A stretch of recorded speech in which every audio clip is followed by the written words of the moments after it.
Bismillahirrahmanirrahim. Elhamdülillahi Rabbil alemin.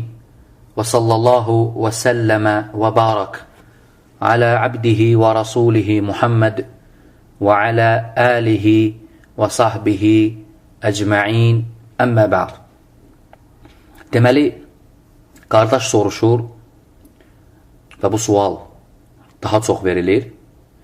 Namaz qılandan sonra görmüsən ki, paltarda və ya bədəndə nəcis var. Bu zaman namaz yenidən qılınır yoxsa yox? Və bu sualı qardaşlar çox soruşur və istədim bunun hökmü haqqında izah verim. Ola bilsin Allah subhanahu və teala dinləyənlər üçün faydalı etsin.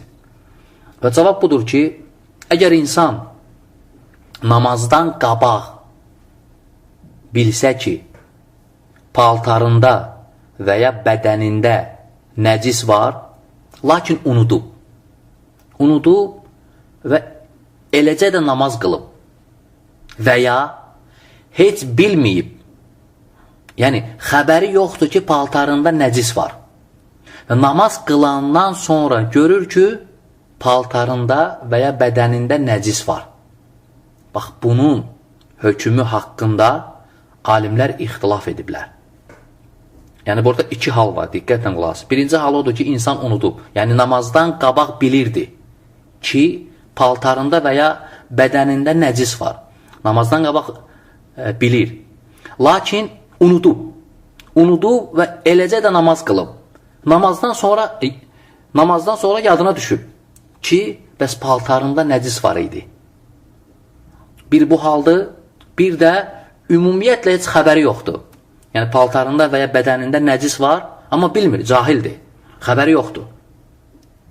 Namaz qılır. Namaz qılandan sonra görür ki, paltarında nəcis var imiş. Yəni, budur sual. Və bunun hökmü haqqında alimlər ixtilaf ediblər. Allahu ələm, iki məşhur görüş var.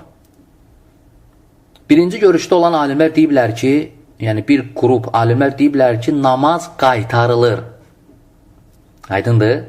Yəni, görsən, namazdan sonra xatırladın və ya gördün, artıq namaz təzədən qılınır. Bu görüş Şafi və həmçinin Hənəfi məzhəbində daha məşhurdur.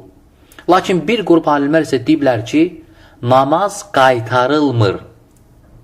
Aydındır? Yəni, namazı təzədən qılmağa ehtiyac yoxdur.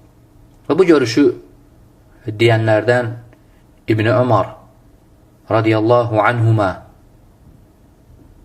həmçinin tabinlərdən olan Tavus, Ata, Mücahid, Şə'bi, İbrahim Nəxai, Zuhri, İmam Əvzə'i, İshaq,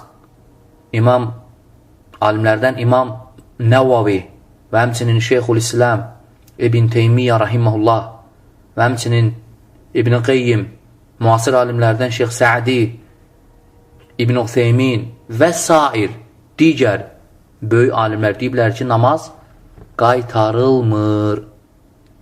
Aydındır? Və bu görüş, yəni ikinci görüş, haqqa daha yaxındır. Yəni, racih olan görüş budur ki, namaz qaytarılmır. Allahu ələm. İxlasla.com saytı tərəfindən təqdim olundu.